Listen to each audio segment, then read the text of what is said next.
নমস্কাৰ সকলোকে স্বাগতম জনাইছোঁ মোৰ নতুন এটা ভিডিঅ'লৈ। কি খবৰ আপোনালোকৰ? মোৰ খবৰ বহুত ভাল, কাৰণ আমাৰ ঘৰলৈ আহি আছে নতুন সদস্য এজন।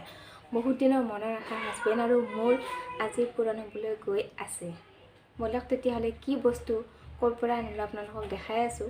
বস্তুটো চাবৰ কাৰণে মোৰ ভিডিঅ'টো লাষ্টলৈকে চাব লাগিব, আৰু যদি লাষ্টত ভিডিঅ'টো চাই ভাল লাগিছে তেতিয়াহ'লে লাইক কৰিব, কমেণ্ট কৰিব, শ্বেয়াৰ কৰিব আৰু মোৰ চেনেলটো ছাবস্ক্ৰাইব কৰিব। বলক তেতিয়াহ'লে কি বস্তু আপোনালোকক দেখাব অলপমান। নতুন সদস্যজন হৈছে এইখন পাছফালে থকা ট্ৰেক্টৰখন আমি লৈ ল'লোঁ।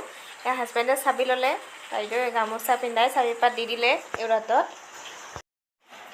আৰু আমাৰ লগতে দাদাজনকো লৈ গৈছিলোঁ ইয়াৰ পৰাই। এইটো আমি গাড়ীখন ল'লোঁ বাইহাটা চাৰিআলিৰ পৰাই। গাড়ীখন হৈছে মেচি গাড়ী। তেলতটো আমি বনাবলৈ দিছোঁ, তেলতটো ইয়াৰ পৰা নিয়া নাই। দাদাই লৈ যাব ঘৰলৈকে। আশীৰ্বাদ কৰিব ট্ৰেক্টৰখনৰ পৰা যাতে ভাল ইনকাম এটা পাওঁ। ডাউন পে'মেণ্ট দিলোঁ 3 লাখ টকা, আৰু বাকীখিনি ফাইনেন্সত লৈ ল'লোঁ। বাকী পিছত মই থাকিম। হাজবেণ্ডে তেখেতক আমাৰ ঘৰৰ এড্ৰেছটো দি আছে। তেখেত গ'লগৈ, আমিও পিছে যাই আছোঁ। বলক তেতিয়াহ'লে বাকী ক্লিপবিলাক মই ৰখা নাই, কাৰণ ইউটিউবত দিম বুলি ভবা নাছিলোঁ। গাড়ীখন লওঁতে আমি কেইটামান ফটো উঠিছিলোঁ, একেলগে আপোনালোকৰ মাজত ফটোকেইটা শ্বেয়াৰ কৰি দিলোঁ।